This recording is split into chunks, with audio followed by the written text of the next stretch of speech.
বান্ধৱীসকল ৰান্ধনীশালৰ জ্যোতিৰ অন্য এটা ভিডিঅ'লৈ মই সকলোকে পুনৰবাৰ স্বাগতম জনাইছোঁ।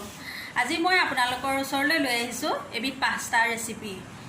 ঘৰতে কেনেকৈ অতি সোনকালে আৰু কম বস্তুৰে পাস্তা অতি সহজে বনাই খাব পাৰি দোকানৰ পৰা কিনি ননাকৈ, তেনেদৰে এটা ৰেচিপি মই বনাই আপোনালোকৰ ওচৰলৈ লৈ আহিছোঁ। এতিয়া আহকচোন ৰেচিপিটো চাওঁ। পাস্তাখিনি বনাবৰ বাবে মই একাপ চুজি লৈছোঁ। চুজিখিনি মই মিক্সিত গুড়ি কৰি পাউডাৰ কৰি ল'ম। এইখিনি মই পাউডাৰ কৰি ল'লোঁ।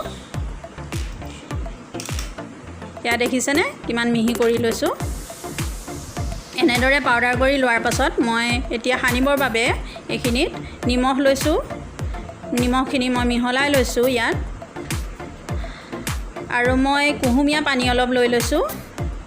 কুহুমীয়া পানীখিনি অলপ অলপকৈ দি সুন্দৰ এটা ডো বনাই ল'ব লাগিব। ইয়াৰ পৰা অলপ অলপকৈ পানী দি গোটেইখিনি মই ভালদৰে মঠি ল'ম।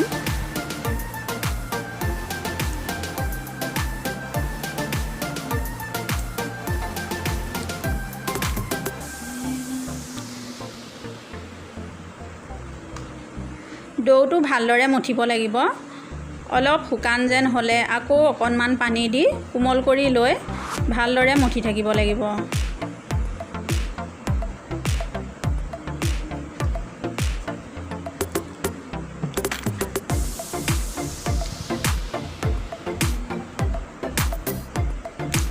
যিমান কোমল হয় পাস্তাখিনি সিমানে ভাল হয় পাছত খাবলৈ। এয়া মই হৈ গ'ল। মই দেখিছেনে এনেদৰে মঠিলে মাজত যদি ফাটি যায় তেনেহ'লে আকৌ মই অকণমান পানী দি ভালদৰে মঠি ল'ম। আপোনালোকেও এনেদৰে ফাটি গ'লে অকণমান পানী দি আকৌ ভালদৰে মঠি ল'ব। এয়া কোমলকৈ ভালদৰে মঠি লৈ ডোটো বনাই ল'লোঁ। এতিয়া মই আধা ঘণ্টাৰ বাবে ঢাকোনখন দি থ'ম। এই আধা ঘণ্টাৰ পাছত আকৌ মই উলিয়াই লৈছোঁ। উলিয়াই লৈ আকৌ এতিয়া মই বেলিবৰ কাৰণে সমানে দুটা লাডু বনাই লৈছোঁ। লাডু বনাই লৈ মই এটা ৰুটিৰ আকাৰত বেলি ল'ম।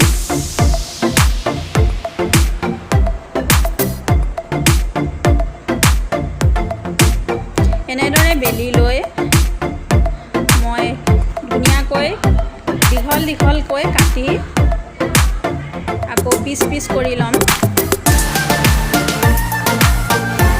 মই কেনেদৰে কাটিম চাই ল'ব দেই আপোনালোকে।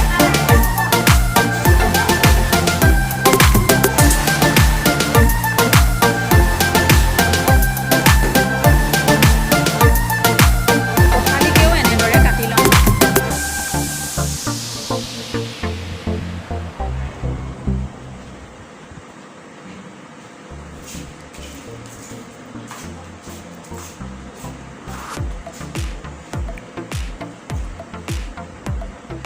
এতিয়া কাটি লোৱাৰ পাছত মই টুকুৰাকেইটা এনেদৰে হাতত লৈ মই মাজত গোটা কৰি চেপেটা কৰি দিম আৰু ফুলপাহৰ দৰে দেখিবলৈ ধুনীয়া কৰি ল'ম। দেখিছেনে পাস্তাকেইটা কিমান ধুনীয়া হৈছে। এনেদৰে মই আটাইকেইটা পাস্তা এটা এটাকৈ বনাই ল'ম।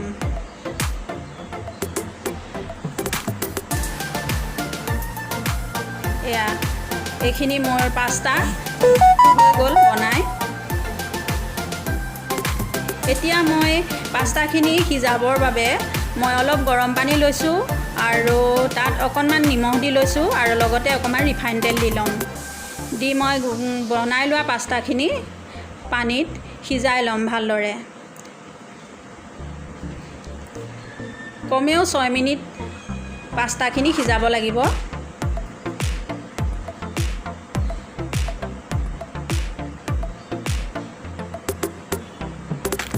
এইখিনি দেখিছেনে ভালদৰে উতলি আহিছে। উতলি ভিতৰখিনি ধুনীয়াকৈ সিজিলে।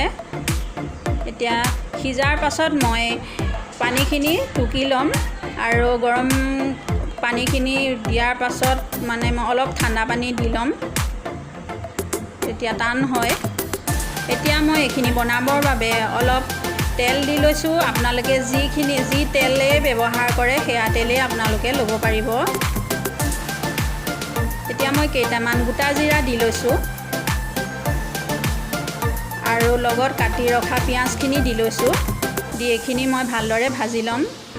পিঁয়াজখিনি কেঁচা ভাৱটো যাব লাগিব আৰু ভাজি থাকিব লাগিব, বেছি ৰঙা কৰিবলৈও নহ'ব।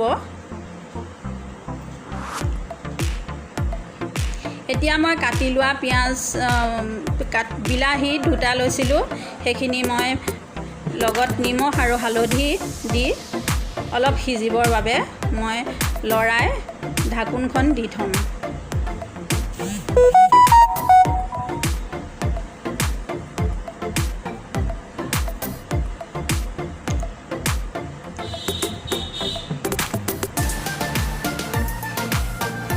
আপোনালোকে ইয়াৰ লগত ভেজিটেবল দিবও পাৰে, কেপচিকামেই হওক বা বিনেই হওক, যি চব্জি দি খাওঁ বুলিলে খাব পাৰে। মই এনেদৰে বনাইছোঁ, এনেদৰে বনালেও খাবলৈ ভাল হয়। এতিয়া মই এইখিনি সিজাৰ পাছত পিঁয়াজ, নহৰু, আদা আৰু লগতে ৰেড চিলি পাউডাৰ অকণ, জিৰা গুড়ি, ধনিয়া কাটি লোৱা ধনিয়া পাত কেইটামান দি লগতে অকণমান চেনিও দিছোঁ। সেইখিনি দি মই গোটেইখিনি মছলা ভাজি ল'ম আৰু মই সেয়া শেষত দিছোঁ 5টা মছলা দি লৈছোঁ। এইখিনি গোটেই মছলাখিনি ভালদৰে ভাজি ল'ম।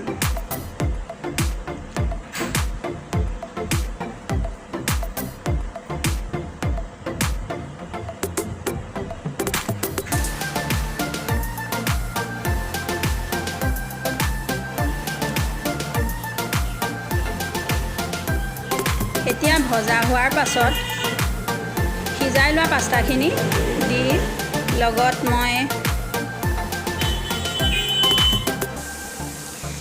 এচামুচ দিছোঁ টমেটো চচ আৰু এচামুচ দিছোঁ চিলি চচ দি গোটেইখিনি একেলগে অকণমান দেৰি ভাজি থাকিম।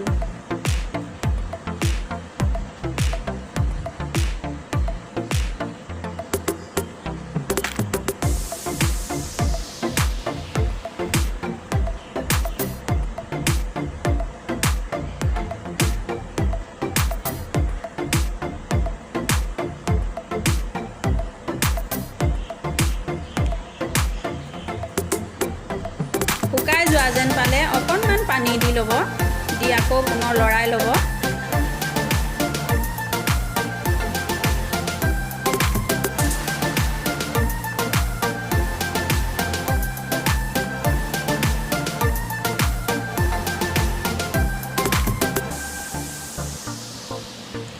মই অকণমান পানী দি আকৌ পুনৰ লৰাই লৈছোঁ।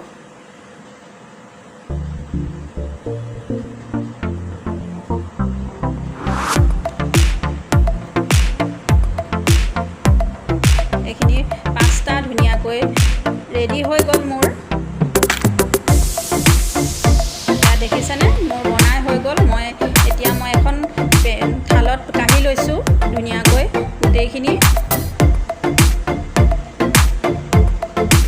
এইখিনি দেখিছেনে, দেখিবলৈ যিমান ধুনীয়া হৈছে খাবলৈ তেনেদৰে সোৱাদ হৈছে। দেখিছেনে এই ৰেচিপিটো এতিয়া ইমান সোনকালে হৈ গৈছে আৰু দেখিবলৈও ধুনীয়া হৈছে আৰু ৰেচিপিটো হেল্থিও হয়। তেনেদৰে আপোনালোকে বনাই ঘৰতে চাবচোন, খায়ো চাব। আৰু আজিলৈ ভিডিঅ'টো ইমানতে সামৰিছোঁ। আকৌ এটা নতুন ভিডিঅ' লৈ মই পুনৰ আহি আছোঁ আপোনালোকৰ মাজলৈ। এতিয়া ভিডিঅ'টো ইমানতে সামৰিছোঁ। ধন্যবাদ।